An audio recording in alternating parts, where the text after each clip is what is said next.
રાધે રાધે મિત્રો, પીએફના બધા જ કામ ચાલુ થઈ ગયા છે અને ઈપીએફઓમાં ઘણા મોટા ફેરફારો થયા છે. એટલે એના માટે સૌથી પહેલાં તો યુએએન નંબર એક્ટિવેટ કરવો પડે અને પછી આપણે પીએફના રૂપિયા કઈ રીતે જોઈ શકીએ એની વાત આ વિડીયોમાં જણાવવાનો છું. અને છેલ્લે આપણે પીએફના રૂપિયા કઈ રીતે ઉપાડી શકીએ એની વાત પણ આ વિડીયોમાં જણાવવાનો છું. એટલે આ વિડીયો તમે છેલ્લે સુધી જ જોઈ લેજો. એટલે એના માટે સૌથી પહેલાં તો તમારે મોબાઈલમાં ઉમંગની એપ્લિકેશન ડાઉનલોડ કરી અને પછી ઉમંગ એપ્લિકેશન ઓપન કરી લેવાની છે. અને પછી તમારે સર્ચ ફોર ઈપીએફઓ ઉપર ક્લિક કરી લેવાનું અને પછી એમાં તમારે ઈપીએફઓ ઉપર ક્લિક કરી લેવાનું. એટલે પછી કંઈક આ રીતેનો ઇન્ટરફેસ તમને મોબાઈલમાં જોવા મળી જશે.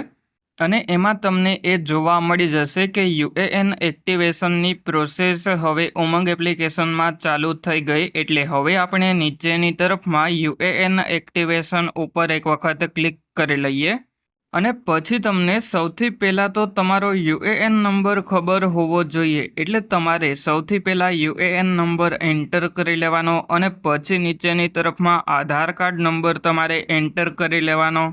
અને પછી નીચેની તરફમાં આ બોક્સ ઉપર ક્લિક કરી અને સેન્ડ ઓટીપી ઉપર ક્લિક કરી લેવાનું. એટલે તમારા મોબાઈલ નંબર ઉપર ઓટીપી આવી જશે. એ ઓટીપી એન્ટર કરી અને સબમિટ કરી લેવાનો અને પછી તમારે ફેસ ઓથેન્ટિકેશન કરી લેવાનું. એટલે પછી તમારો યુએએન નંબર એક્ટિવેટ થઈ જશે અને ટેમ્પરરી પાસવર્ડનો મેસેજ તમને મોબાઈલમાં આવી જશે. એટલે પછી આપણે પીએફના રૂપિયા જોવા માટે મોબાઈલમાં કોઈપણ એક બ્રાઉઝર જેમ કે ક્રોમ બ્રાઉઝર અથવા તો ફાયરફોક્સનું બ્રાઉઝર ઓપન કરી અને એમાં ઈપીએફઓ પાસબુક ટાઈપ કરી અને સર્ચ કરી લેવાનું છે. એટલે પછી તમને એમાં ઈપીએફઓ પાસબુકની ઓફિશિયલ વેબસાઇટ જોવા મળી જશે. એની ઉપર એક વખત ક્લિક કરી લેવાનું અને પછી સૌથી પહેલાં તો તમારે તમારો 12 આંકડાનો યુએએન નંબર એન્ટર કરી લેવાનો. અને પછી નીચેની તરફમાં તમારે પીએફનો પાસવર્ડ એન્ટર કરી લેવાનો અને પછી તમને નીચેની તરફમાં કેપ્ચા જોવા મળી જશે. એટલે આ જે કેપ્ચા દેખાય એ તમારે નીચેની તરફમાં આવી જવાનું અને પછી આ બોક્સમાં તમારે એન્ટર કરી લેવાનો છે.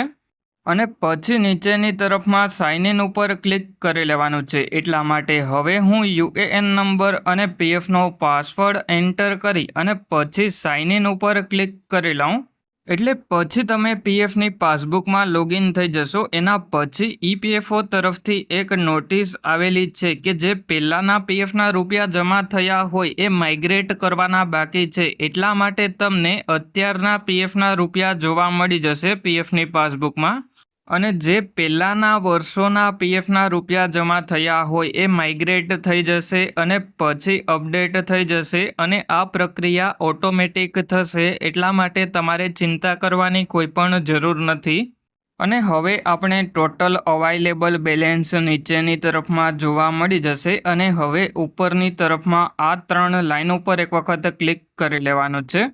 અને પછી તમારે એમાં પાસબુક ઉપર ક્લિક કરી લેવાનું છે. એટલે જેવા તમે ક્લિક કરો એના પછી તમારે મેમ્બર આઈડી સિલેક્ટ કરવાનું. જે પણ કંપનીના પીએફના રૂપિયા જોવાના હોય એ મેમ્બર આઈડી સિલેક્ટ કરી અને પછી એમાં નીચેની તરફમાં આવી જવાનું. એટલે હવે નીચેની તરફમાં તમને એમ્પ્લોયી કન્ટ્રીબ્યુશન અને એમ્પ્લોયર કન્ટ્રીબ્યુશન જોવા મળી જશે. એટલે હવે નીચેની તરફમાં આવી અને તમને પીએફનું પેન્શન પણ જોવા મળી જશે. અને હવે જો તમારે પીએફની પાસબુકની પીડીએફ ડાઉનલોડ કરવી હોય તો ડાઉનલોડ એઝ પીડીએફ ઉપર ક્લિક કરી અને પીડીએફ ડાઉનલોડ કરી લેવાની. એટલે હવે જો તમારે તમારા પીએફના રૂપિયા ઉપાડવાના હોય તો કોઈપણ એક બ્રાઉઝર ઓપન કરી અને એમાં તમારે epfo.gov.in ટાઈપ કરી અને સર્ચ કરી લેવાનું. એટલે પછી જેવી ઈપીએફઓની ઓફિશિયલ વેબસાઇટ ઓપન થઈ જશે. એટલે પછી કંઈક આ રીતેનું ઇન્ટરફેસ તમને મોબાઈલમાં જોવા મળી જશે. અને પછી તમને એમાં જોવા મળી જશે EPFO has successfully completed a major database consolidation and software upgrade to enhance service delivery and member experience. એટલે હવે આ સિમ્બોલ ઉપર ક્લિક કરી અને પછી એમાં નીચેની તરફમાં આવી જવાનું છે. અને પછી એમાં વિડ્રોવ પીએફમાં એપ્લાય નાવ ઉપર એક વખત ક્લિક કરી લેવાનું છે. એટલે જેવા તમે એપ્લાય નાવ ઉપર ક્લિક કરો એના પછી તમને મોબાઈલમાં એલર્ટ જોવા મળી જશે. એટલે એલર્ટને આ સિમ્બોલ ઉપર ક્લિક કરી અને બેક કરી લેવાનું છે. અને પછી તમારે એમાં નીચેની તરફમાં આવી અને સૌથી પહેલાં તો તમારે તમારો 12 આંકડાનો યુએએન નંબર એન્ટર કરી લેવાનો છે. અને પછી તમારે એમાં નીચેની તરફમાં આવી અને પીએફનો પાસવર્ડ એન્ટર કરી લેવાનો. એટલે જેવા તમે પીએફનો પાસવર્ડ સરખી રીતે એન્ટર કરો એના પછી એમાં નીચેની તરફમાં સાઇન ઇન ઉપર ક્લિક કરી લેવાનું છે. એટલા માટે હવે હું યુએએન નંબર અને પીએફનો પાસવર્ડ એન્ટર કરી અને સાઇન ઇન ઉપર ક્લિક કરી લઉં. અને જો પીએફનો પાસવર્ડ ભૂલાઈ ગયો હોય તો ફરગટ પાસવર્ડ ઉપર ક્લિક કરી અને પાસવર્ડ બદલાવી લેવાનો. એટલે જેવું આપણે સાઇન ઇન ઉપર ક્લિક કરી લીધું એના પછી આપણા મોબાઈલ નંબર ઉપર ઓટીપી આવી ગયો. એ ઓટીપી આપણે એન્ટર કરી અને સબમિટ કરી લેવાનો. એટલે પછી તમે તમારા પીએફ એકાઉન્ટમાં લોગિન થઈ જશો. અને આ ઓટીપી 5 મિનિટની અંદર એન્ટર કરવો પડે. એટલે હવે ઓટીપી એન્ટર કરી અને લોગિન કરી લીધું એટલે પછી આપણે કંઈક આ રીતેનો ઇન્ટરફેસ જોવા મળી જશે. એટલે હવે ઉપરની તરફમાં આ 3 લાઇન ઉપર ક્લિક કરી લેવાનું. એટલે જેવા તમે ક્લિક કરો એના પછી તમને એમાં મેનેજ જોવા મળી જશે. મેનેજ ઉપર ક્લિક કરી અને કેવાયસી ઉપર ક્લિક કરી લેવાનું. અને સૌથી પહેલો ઇમ્પોર્ટન્ટ પોઈન્ટ એ છે કે તમે બેંકની કેવાયસી કરેલી હોવી જોઈએ તો જ તમે તમારા પીએફના રૂપિયા ઉપાડી શકો. એટલે આપણી બેંકની KYC verified online by bank થઈ ગઈ. એટલે કે બેંકની કેવાયસી કમ્પ્લીટ થઈ ગઈ. અને પાન કાર્ડની કેવાયસી અપ્રૂવડ એટલે કે પાન કાર્ડની કેવાયસી પણ કમ્પ્લીટ થઈ ગઈ. એટલે હવે ઉપરની તરફમાં આ 3 લાઇન ઉપર ક્લિક કરી ઓનલાઈન સર્વિસીસ ઉપર ક્લિક કરી અને ક્લેમ ઉપર ક્લિક કરી લેવાનું છે.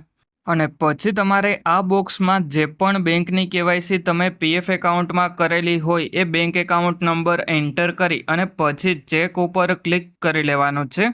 એટલા માટે હવે હું બેંક એકાઉન્ટ નંબર એન્ટર કરી અને પછી ચેક ઉપર ક્લિક કરી લઉં. એટલે પછી આપણે વોર્નિંગ જોવા મળી જશે. એમાં યસ ઉપર ક્લિક કરી લેવાનું છે.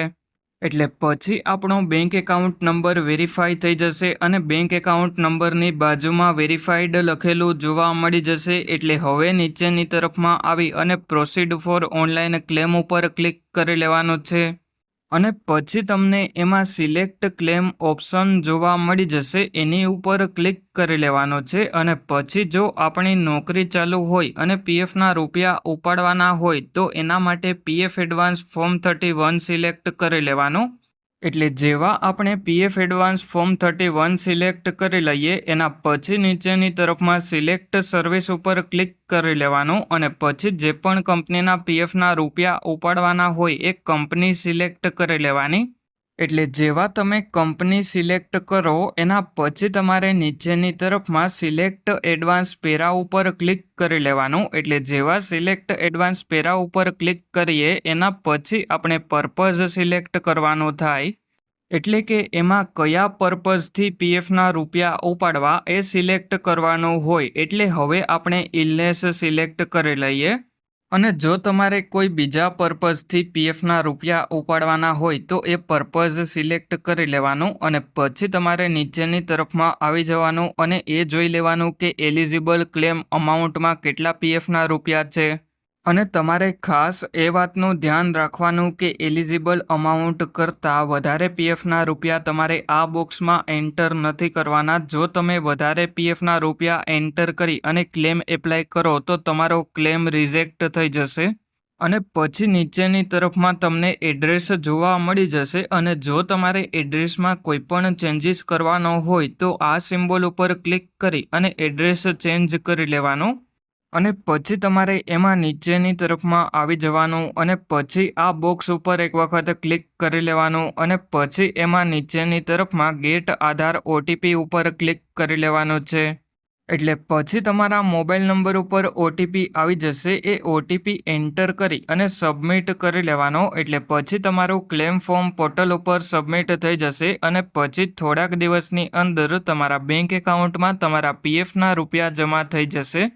એટલે હવે પીએફના બધા જ રૂપિયા ઉપાડવા માટે પીએફ એડવાન્સ ફોર્મ 31 આપણે સિલેક્ટ કરેલું હતું ત્યાં આપણે PF final settlement form 19 select કરી લેવાનું અને પછી તમારે ખાસ એ વાતનું ધ્યાન રાખવાનું કે જો તમારી સર્વિસ 5 વર્ષથી ઓછી હોય અને 50,000થી વધારે પીએફના રૂપિયા તમારે ઉપાડવાના હોય તો એના માટે ફોર્મ 121 અપલોડ કરી લેવાનું.